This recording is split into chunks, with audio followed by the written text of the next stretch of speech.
네, 부동산 공부 열심히 하고 계신가요? 자, 오늘은요, 평택에 있는 안중역, 자, 안중역을 중심으로 해서 주변의 개발 호재 한번 간단히 한번 공부를 좀 해보도록 하겠습니다.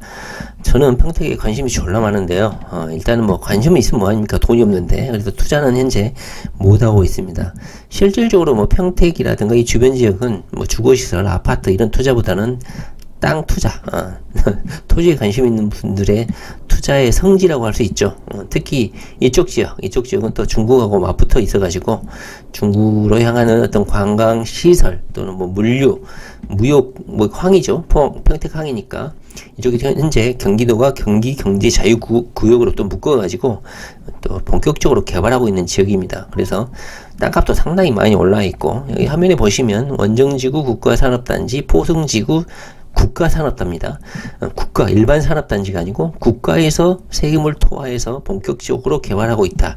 그 다음에 황해경제자유구역, 그 다음에 현덕지구, 포승지구 아마 많이 들어보셨을 것 같습니다. 신세계에서는요, 화성국제테마파크도 이쪽에 건설을 하고 있는 걸로 이제 알려져 있고, 신세계가 참가하게 돼 있죠. 오늘은 뭐 여러가지 워낙 개발 소식들이 많으니까 이걸 다 공부를 해볼 수는 없고, 안중역에 관해서 약속된 개발, 그 다음에 화양 신도시 관련해서 보도가 있어서 한번 간단하게 한번 살펴보려고 합니다. 일단은요, 안중역을 중심으로 해서 주변에 개발되고 있는 택지지구는 송담지구, 현아지구, 38번 국도, 화양지구, 포승지구, 평택 항만단지, 현덕지구, 이렇게 택지지구가 개발이 되고 있습니다. 오늘 안중역 관련된 게 바로 서해선이죠. 서해선이 홍성에서부터 안중역, 송산, 원시, 소사, 대구까지 직결한다. 이렇게 현재 예정이 되어 있고요. 자, 안중역을 중심으로 해서 현재 건설되고 있는 택지지구 신도시 중에 가장 규모가 큰 게 바로 화양신도시입니다. 오늘 살펴볼 것도 바로 화양신도시하고 안중역을 중심으로 한 역세권 개발이거든요. 위치는 이렇게 돼 있고요. 규모는 약 5만 명 이상입니다. 아까 안중역을 중심으로 해서 택지지구가 신도시가 많이 들어서고 있는데 다들 고만고만 하거든요. 그 중에서도 이 화양신도시가 가장 규모가 크다. 그리고 민간 개발 사업자들이 들어가지고 여의도의 규모의 민간 사업 참여에 대규모 개발 사업이 예정되어 있다. 이렇게 되어 있습니다. 주요 시설로는요, 종합병원도 들어서고, 초중고교, 평택시청, 안중 출장소까지 이렇게 예정이 되어 있다고 합니다. 자, 신문에 보도된 내용은요, 어제 보도됐죠. 10월 20일 안중 역세권 개발, 평택항 화양신도시 일대에 관심이 쑥쑥 해가지고 택지지구에 관심이 있다는 것인지, 땅에 관심이 있다는 것인지, 투자자들의 관심이 있다는 것입니다. 간단하게 핵심 개발 호재들이 요약 정리가 되어 있는 것 같아서 신속하게 한번 읽어보면 이렇습니다. 안중역은 2022년에 개통이 예정되어 있는 것 같습니다. 89km 연장인 서해 복선 전철이 현재 홍성, 예산, 당진, 아산, 평택, 화성 등 서울 여의도까지 연결하는 사업이다.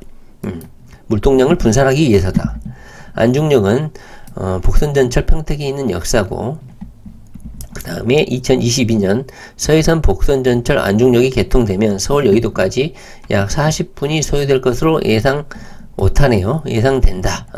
서해선 복선전철 안중역과 경부선 평택역의 연계 등으로 평택시 교통환경은 더욱 개선될 전망이다. 현재 알려진 바로는 시흥시청이죠. 시흥시청에서 환승하는 걸로 이렇게 결론이 났다고 합니다. 자, 안중 역세권 개발에 대한 관심도 높은데 2018년 평택시는 서해선 복선 전철 및 포승 평택간 산업철도가 지나는 안중역 개통으로 역세권 개발 사업의 필요성이 높아졌다. 그래서 안중 역세권 개발 계획을 수립을 했고, 총 사업비 1조 5천억 정도를 투입해서 2028년까지 복합 단지로 개발을 하게 됩니다. 그 다음에 이 도로 상황은 한번 보시고, 이쪽 지역에 사신 분들은 다 아시겠지만 수도권이라든가 다른 지역에 사시는 분들은 이런 도로 개발 소식 이런 게 생소하죠. 안중 역세권 개발 사업은 평택항과 함께 서평택 발전의 중심축으로 떠오르고, 서평택 지역이 향후 평택시의 성장세를 주도할 것이라는 평가가 나온다. 평택시 인구는 상식이죠. 2000년에 35만 명이었고 현재 52만 명까지 30%가량 증가했죠. 평택 같은 경우는 워낙 산업단지가 많고 일자리가 많기 때문에 인구가 늘어날 수밖에 없을 것 같습니다. 향후 10년 내 인구 100만 도시의 평택시로 거듭날 것 같은데, 그 중에서 안중 역세권이 주목을 받고 있다.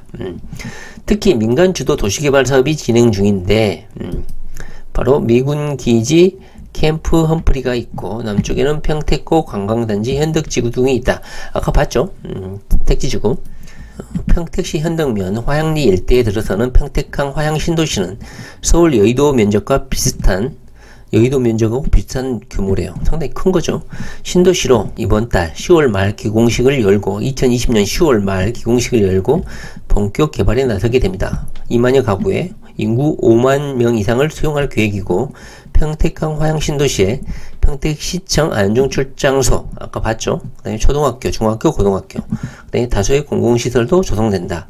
신도시 사업주 5km 이내에 평택항 배후 첨단 물류기능 수행의 중심 거점인 아산 국가산업단지, 포승 2 일반산업단지, 경기 경제자유구역, 포승 BIX 현덕지구, 이렇게 약자로 표시하기도 하고요.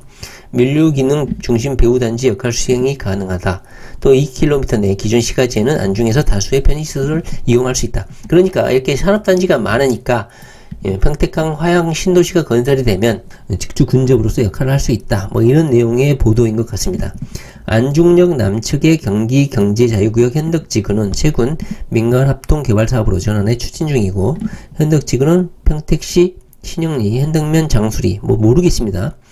231만 제곱미터 규모로 조성된다. 여기 보시면 화양신도시는 279, 약 280만 제곱미터고, 현덕지구 같은 경우는 약 231만. 그러니까 이쪽에서 개발되고 있는 택지지구로 봤을 때는 화양신도시가 가장 크고, 그 다음에 아마 현덕지구 신도시가 되지 않을까 하는 생각이 듭니다. 현재 우선 협상 대상자를 선정하고 있다. 현재 개발 단계다. 이렇게 알고 계시면 될 것 같습니다. 제가 안중역하고 관심이 있었던 것은요, 바로 신안산선하고 직결돼 가지고 여의도까지 이렇게 이게 서부선이죠. 대곡 소사선이죠. 이쪽이 이게 송산 원시선, 이게 송산 원시선인데, 서부선하고 송산까지 연결이 돼 가지고 이렇게 쭉 해서 신안산선까지 타고 이렇게 해서 여의도까지 40분 만에 돌파할 수 있겠냐, 이것이 현재 논의가 됐었는데요. 국토교통부에서 결국은 입장을 바꿔가지고 경제 타당성이 없다 해서 시흥시청에서 그것이 무산이 됐습니다. 서해선을 타고 이렇게 송산 원시선으로 거쳐서 시흥시청에서 환승을 해야지만이 여의도까지 갈 수 있다. 그리고 이 대곡 소사선까지는 서해선과 직결을 한다. 현재 이렇게까지 결론이 나와 있는 상황입니다. 자, 오늘은요, 잘 알지 못하는 이 평택지구 안중역 관련해서 안중역을 중심으로 해서 주변에 있는 택지지구, 그 다음에 개발 사업 소식 한번 알아봤습니다. 그쪽에 투자에 관심 있으신 분들은 땅값도 많이 올라가지고 너무 들어가기는 늦지 않나 하는 생각이 들지만, 직주 근접으로서 어느 정도 투자 가치가 있다, 이렇게 생각이 듭니다. 네, 부동산 공부 열심히 하시기 바랍니다.